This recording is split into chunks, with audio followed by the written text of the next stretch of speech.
Hello friend, welcome back to our YouTube channel Utkarsh Vision Academy. तो दोस्तों, आज हम करने जा रहे हैं नवीन सर के नायक बैच पॉलिटी के लेक्चर नंबर 48 का हैंड रिटन नोट से क्विक रिवीजन। इससे पहले हमने लेक्चर 1 से लेक्चर 47 तक का रिवीजन करा दिया है, तो जिन्होंने उसे नहीं देखा है वे हमारे चैनल के प्लेलिस्ट में जाकर देख सकते हैं। तो आइए आज की क्लास को शुरू करते हैं। आज का हमारा टॉपिक है पंचायती राज और नगर पालिका के बारे में। तो बात करें पंचायती राज की, तो इसका जो गठन किया गया था 73वां संविधान संशोधन के द्वारा 1992 में किया गया था।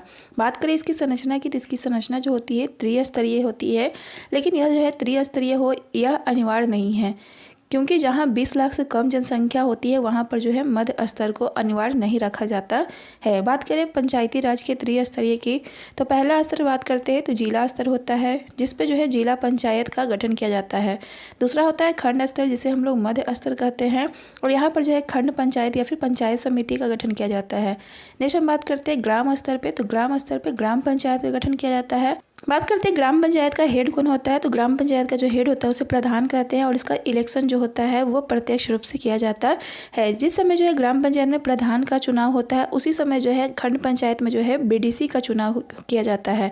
बात करें बीडीसी की, तो बीडीसी का फुल फॉर्म होता है ब्लॉक डेवलपमेंट काउंसिल, और एक ब्लॉक लेवल में जो है कई गाँव होते हैं। जैसे कि एग्जाम्पल में हम लिख सकते हैं 50 गाँव, और हर गाँव का जो होता है एक बीडीसी या एक से अधिक बीडीसी होता है, और उसका निर्धारण जो होता है विधानमंडल के द्वारा किया जाता है।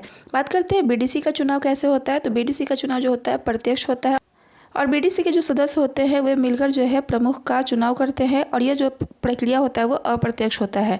नेक्स्ट हम बात करते हैं जिला पंचायत के सदस्यों का चुनाव किस प्रकार होता है, तो जिला पंचायत के सदस्यों का जो चुनाव होता है वो जो है प्रत्यक्ष रूप से होता है, और जिला पंचायत के सदस्य जो होते हैं वे मिलकर जो है जिला पंचायत के अध्यक्ष का चुनाव करते हैं, और ये जो होता है अप्रत्यक्ष रूप से होता है। बात करते हैं पंचायती राज में जो होता है उम्र सीमा कितना रखा गया है, तो मिनिमम जो है 21 वर्ष रखा गया, और इनके कार्यकाल की बात करें तो 5 वर्ष होता है। बात करते हैं यहाँ आरक्षण की, तो आरक्षण जो है महिलाओं को जो है 1/3 आरक्षण दिया गया है, और एससी और एसटी के लिए जनसंख्या के अनुपात में आरक्षण दिया गया है। जैसे कि अगर मान लेते हैं किसी राज्य में जो है एससी और एसटी का कुल जनसंख्या से 15 का अनुपात है, तो उसमें जो है 15 लोगों का जो है सीट आरक्षण होगा एससी और एसटी के लिए, जिसमें जो है 1/3 की बात करें तो महिलाओं को यानी 5 जो सीट होगा महिलाओं के लिए, और 10 जो सीट होगा वो जो होगा पुरुषों के लिए आरक्षित होगा। नेक्स्ट हम बात करते हैं जो पंचायती राज के शेष योग्यताएं होती है वो जो होता है राज्य विधानमंडल के द्वारा तय किया जाता है। नेक्स्ट हम बात करते हैं नगरीय स्थानीय स्वशासन की, तो इसका गठन जो है 74वां संविधान संशोधन के द्वारा 1992 में किया गया था। इसे जो है शहरी पंचायत के नाम से भी जानते हैं। और बात करते हैं भारत में पहला नगर निगम की स्थापना कब हुआ था, तो भारत में पहला नगर निगम की स्थापना 1687 से 88 के बीच पहले बार मद्रास में हुआ था। उसके बाद बात करें तो बम्बई, और उसके बाद कलकत्ता में हुआ था। नेक्स्ट हम बात करते हैं नगर पालिका के बारे में, तो नगर पालिका का भी जो होता है 3 अंग होता है। पहला होता है नगर पंचायत, और दूसरा होता है नगर पालिका परिषद, और तीसरा होता है नगर निगम।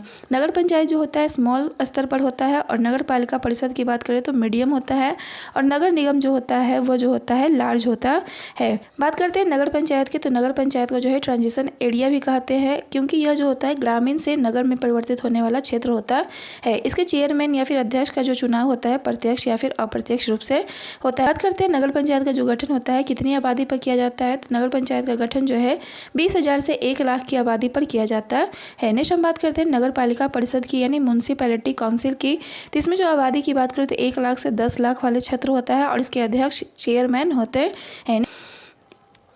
नेक्स्ट हम बात करते हैं नगर निगम की, तो नगर निगम का जो गठन किया जाता है वह 10 लाख से अधिक जनसंख्या वाले क्षेत्र में किया जाता है, और इसके अध्यक्ष जो होता है मेयर या फिर महापौर होता है। नेक्स्ट हम बात करते हैं यहाँ पर कुछ आर्टिकल के बारे में दिया गया है। जैसे भाग 9 में बात करें तो पंचायती राज के बारे में बताया गया है, जिसमें अगर बात करते हैं आर्टिकल 243 में जो है पंचायती राज की परिभाषाएं का वर्णन किया गया है। और अगर बात करते हैं 243A की, तो ए से असेंबली यानी कि सभा यानी कि ग्राम सभा के गठन का वर्णन किया गया है। अगर बात करते हैं 243B की, तो बी से बिल्ड यानी कि पंचायतों के गठन के बारे में कहा गया है। अगर बात करते हैं 243C की, तो सी से कंपोजिशन यानी कि संरचना यानी पंचायतों की संरचना का वर्णन किया गया है। 243D में डी से मान लेते हैं दया यानी कि आरक्षण की बात किया गया है, यानी यहाँ स्थानों के आरक्षण के बारे में कहा गया है। नेक्स्ट हम बात करते हैं 243E की, तो ई से मतलब होता है ईयर यानी कि अवधि, यानी पंचायतों की अवधि का वर्णन किया गया है। 243 एफ से फेल यानी निर्हरता यानी अयोग्यता, यानी सदस्यों के लिए अयोग्यता या निर्हरता की बात की गई है। नेक्स्ट हम बात करते हैं 243 जी की। तो जी फॉर होता है जीनियस। जीनियस यानी कि जीनियस के पास शक्ति, अधिकार और उत्तरदायित्व होता है, यानी इसमें जो है 243 जी की बात करें तो पंचायतों की शक्तियाँ, अधिकार और उत्तरदायित्व का वर्णन किया गया है। नेक्स्ट हम बात करते हैं 243 एज की।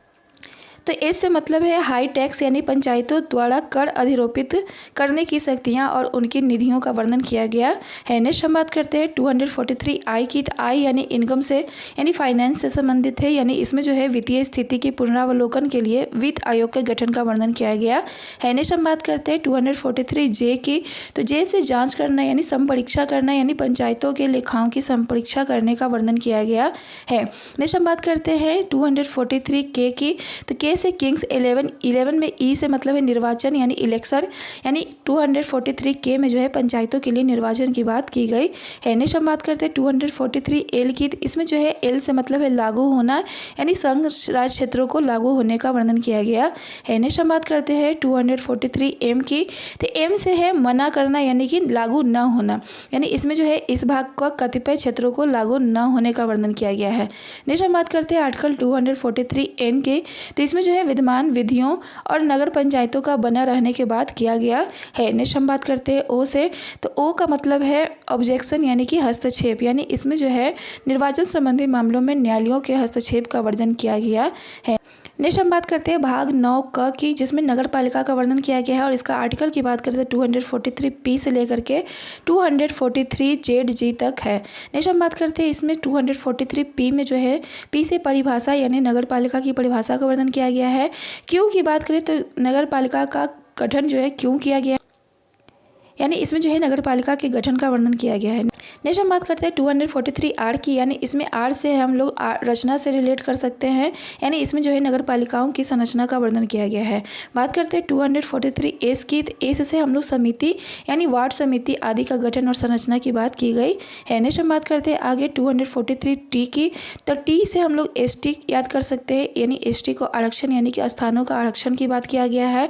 और अगर बात करते हैं 243 यू की, तो यू को हम लोग आयु से रिलेटेड कर सकते हैं, यानी कि नगर पालिका की अवधि के बारे में कहा गया है। नेक्स्ट हम बात करते हैं 243 भी की। तो वी का मतलब होता है वैकेंट यानी खाली, यानी कि खाली कब होता है सिर्फ जब कोई व्यक्ति जो होता है निर्हर्त हो जाता है, यानी अयोग्य साबित हो जाता है, यानी 243 भी में जो है सदस्यों के लिए निर्हरता की बात की गई है। नेक्स्ट हम बात करते हैं 243 डब्ल्यू की।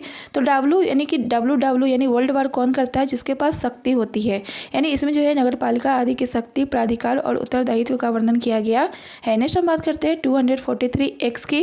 तो एक्स का है नगर पालिकाओं द्वारा कर अधिरोपित करने की शक्ति एवं उनकी निधियां, यानी एक्स से यहाँ पर हम लोग टैक्स से संबंधित कर सकते हैं, यानी इसमें कर के बारे में बताया गया है। नेक्स्ट हम बात करते हैं आर्टिकल 243 वाई की। तो वाई में जो है वित्त आयोग के गठन का वर्णन किया गया है। नेक्स्ट हम बात करते हैं आर्टिकल 243 जेड की। इसमें जो है नगर पालिकाओं के लेखाओं की संपरीक्षा का वर्णन किया गया है। और जेड ए में जो है नगर पालिकाओं के लिए निर्वाचन की बात की गई है। नेक्स्ट हम बात करते हैं जेड बी की। तो इसमें जो है संघ राज्य क्षेत्रों को लागू होने का बात किया गया है। और जेड सी में लागू नहीं होने, यानी कि इस भाग का कतिपय क्षेत्रों में लागू नहीं होने का वर्णन किया गया है। नेक्स्ट हम बात करते हैं जेड डी की। तो इसमें जो है डी से मतलब है डिस्ट्रिक्ट, यानी कि इसमें जो है जिला योजना के लिए समिति का वर्णन किया गया है। जेड ई की बात करें तो इसमें जो है महानगर योजना के लिए समिति का वर्णन किया गया है। और जेड एफ में बात करें तो विद्यमान विधियों और नगर पालिकाओं का बना रहना। और जेड जी में बात करें तो निर्वाचन संबंधी मामलों में न्यायालयों के हस्तक्षेप का वर्णन के बारे में कहा गया है। नेक्स्ट यहाँ पर दिया गया है कि ग्राम पंचायत के 11वें अनुसूची में जो है 29 विषयों को शामिल किया गया है, जिसमें पहले की बात करें तो कृषि, जिसके अंतर्गत कृषि विस्तार किया जाता है। दूसरा है भूमि विकास, भूमि सुधार का कार्यान्वयन, चकबंदी और भूमि संरक्षण। तीसरा है लघु सिंचाई, जल प्रबंध और जल विभाजक क्षेत्र का विकास। चौथा है पशुपालन, डेयरी उद्योग और कुक्कुट पालन। पाँचवें की बात करें तो मत्स्य उद्योग। छठा है सामाजिक वानिकी एवं फार्म वानिकी। सातवें की बात करें तो लघु वन उपज। और आठवां है लघु उद्योग, जिसके अंतर्गत अंतर्गत खाद्य प्रसंस्करण उद्योग भी है। 9वां में खादी और ग्रामोद्योग एवं कुटीर उद्योग का वर्णन किया गया है। और 10वां में बात करें तो ग्रामीण आवास। 11 है पेयजल। और 12वें की बात करें तो ईंधन और चारा। 13वें की बात करें तो सड़कें, पुलियां, पल, फेरे और जलमार्ग तथा अन्य संचार साधन। 14वां है ग्रामीण विद्युतीकरण, जिसके अंतर्गत विद्युत का वितरण है। 15वां में अपारंपरिक ऊर्जा स्रोत। और 16वां में है गरीबी उन्मूलन कार्यक्रम। 17वां की बात करें शिक्षा, जिसके अंतर्गत प्राथमिक और माध्यमिक विद्यालय भी हैं। 18वां की बात करें तो तकनीकी प्रशिक्षण एवं व्यावसायिक शिक्षा। और 19वां में है प्रौढ़ और अनौपचारिक शिक्षा। 20 में बात करें तो पुस्तकालय के बारे में। और 21 में जो है सांस्कृतिक क्रियाकलाप। 22 में जो है बाजार और मेले। और 23 में जो है स्वास्थ्य और स्वच्छता, जिसके अंतर्गत अस्पताल, प्राथमिक स्वास्थ्य केंद्र और औषधालय भी है। 24 में जो है परिवार कल्याण। और 25 में जो है महिला एवं बाल विकास। 26 में समाज कल्याण, जिसके अंतर्गत दिव्यांग और मानसिक रूप से मंद व्यक्तियों की कल्याण भी है। और 27 में बात करें तो दुर्बल वर्गों का और विशिष्टतया अनुसूचित जातियों और अनुसूचित जनजातियों का कल्याण। 28 में बात करें तो सार्वजनिक वितरण प्रणाली। और 29 की बात करें तो सामुदायिक आस्तियों का अनुरक्षण के बारे में शामिल किया गया है। नेक्स्ट हम बात करते हैं आगे दिया गया है यहाँ पर नगर पालिका है, जिसका वर्णन जो है भाग 9A में किया गया है। और आर्टिकल 243 P से लेकर के 243 ZG तक। और इसमें जो है 18 विषयों को शामिल किया गया है, जिसमें अगर विषयों की बात करें तो पहला है नगरीय योजना, जिसके अंतर्गत नगर योजना है। दूसरा बात करें भूमि उपयोग का विनियमन और भवनों का निर्माण। तीसरा बात करें आर्थिक और सामाजिक विकास योजना। चौथा है सड़कें एवं पुल। और 5वें की बात करें तो घरेलू, औद्योगिक और वाणिज्यिक प्रयोजनों के लिए जल प्रदाय। और 6ठे की बात करें तो इसमें दिया गया है लोक स्वास्थ्य, स्वच्छता, सफाई और कूड़ा करकट प्रबंध। 7वां में अग्निशमन सेवाएं। और 8वां में जो है नगरीय वानिकी, पर्यावरण का संरक्षण और पारिस्थितिकी आयामों की अभिवृद्धि। 9वां में जो है समाज के दुर्बल वर्गों के, जिसके अंतर्गत विकलांग और मानसिक रूप से मंद व्यक्तियों के हितों का संरक्षण। 10वां बात करते हैं गंदी बस्ती सुधार और प्रोन्नयन। और 11वां है नगरीय निर्धनता उन्मूलन। 12वां में पार्क, उद्यान, खेल के मैदानों की व्यवस्था। 13वां में सांस्कृतिक, शैक्षणिक और सौंदर्यपरक आयामों की अभिवृद्धि। 14वें की बात करें तो शवगाड़ना, कब्रिस्तान, शवदाह, शमशान और विद्युत शवदाह शुरू। 15वां में बात करें तो काजी हाउस, पशुओं के प्रति क्रूरता का निवारण। 16वां में बात करते हैं जन्म मरण सांख्यिकी, जिसके अंतर्गत जन्म और मृत्यु रजिस्ट्रीकरण भी है। 17वां में बात करें तो सार्वजनिक सुख सुविधा, जिसके अंतर्गत सड़कों पर प्रकाश, पार्किंग स्थल, बस स्टॉप और जन सुविधाएं भी शामिल हैं। और 18वां में है वधशालाओं और चर्म शोधनशालाओं का विनियमन। तो ये सभी जो विषय हैं वह नगर पालिका यानी भाग 9A में जो है शामिल किया गया है। नेक्स्ट हम बात करते हैं आगे, यहाँ कुछ क्वेश्चन दिया गया है तो क्वेश्चन को देख लेते हैं। तो पहला क्वेश्चन है ग्राम सभा के सदस्य हैं फिल इन द ब्लैंक्स। तो ग्राम सभा के सदस्य जो होते हैं गांव के सभी निवासी जो मतदाता सूची में पंजीकृत होते हैं। नेक्स्ट हम बात करते हैं आगे दूसरे क्वेश्चन की। ग्राम सभा उन सभी वयस्कों की एक बैठक है जो फिल इन द ब्लैंक्स के अंतर्गत आने वाले क्षेत्र में रहते हैं। तो ग्राम सभा उन सभी वयस्कों की बैठक है जो पंचायत के अंतर्गत आने वाले क्षेत्र में रहते हैं। नेक्स्ट हम बात करते हैं तीसरा क्वेश्चन, निम्नलिखित कथनों में से ग्राम सभा के संबंध में कौन सा कथन सही नहीं है। तो इसमें ऑप्शन जो बी है, इसकी शक्तियाँ का निर्धारण केंद्र सरकार के द्वारा किया जाता है, तो ये कथन सही नहीं है। नेक्स्ट हम बात करते हैं चौथे क्वेश्चन की, प्रत्येक ग्राम पंचायत को छोटे क्षेत्रों में बांटा गया है, इन क्षेत्रों को क्या कहा जाता है। तो प्रत्येक ग्राम पंचायत को जो है छोटे क्षेत्रों में बांटा जाता है, जिसको हम लोग वार्ड के नाम से जानते हैं। नेक्स्ट है फिल इन द ब्लैंक्स का कार्य पंचायत को गलत चीज़ों जैसे पैसे का दुरुपयोग या फिर पक्षपात करने से रोकना है।